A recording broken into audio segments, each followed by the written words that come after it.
যেতে বাংলাদেশের সামনে কঠিন সমীকরণ। হার দিয়ে চ্যাম্পিয়ন ট্রফি শুরু বাংলাদেশের।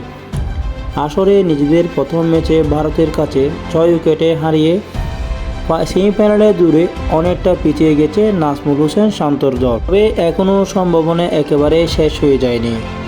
সমীকরণ কঠিন হলেও কিছুটা আশা দেখতে পারেন বাংলাদেশের ভক্ত এবং সমর্থকরা। এক গ্রুপে 4 দলে একটি করে ম্যাচ খেলেছে, যেখানে ভারত ও নিউজিল্যান্ড জয় পেয়েছে একটি করে।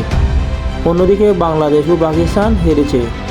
সমান পয়েন্ট করে থাকলেও নেট রানে এগিয়ে থাকায় শীর্ষে আছে নিউজিল্যান্ড। তারপর অবস্থান ভারতের, আর বাংলাদেশের অবস্থান 3-এ। কারণ বাংলাদেশের চেয়ে বাজেভাবে হেরেছিল পাকিস্তান।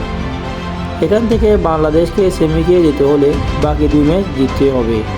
তবে 1 ম্যাচ জিততে হলেও সম্ভাবনা থাকবে।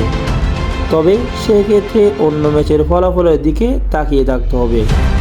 একই সঙ্গে রান রেটে কঠিন সমীকরণের মুখোমুখি হতে হবে বাংলাদেশকে।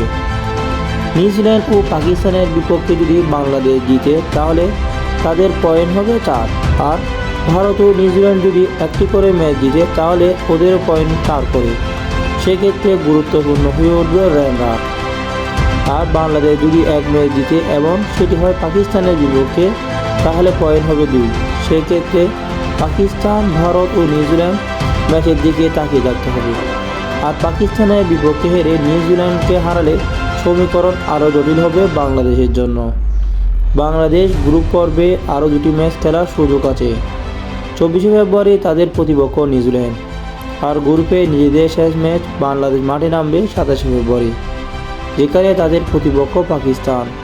এই 2 ম্যাচ জিততে পারলে সরাসরি সেমিফাইনালে চলে যাবে বাংলাদেশ দল।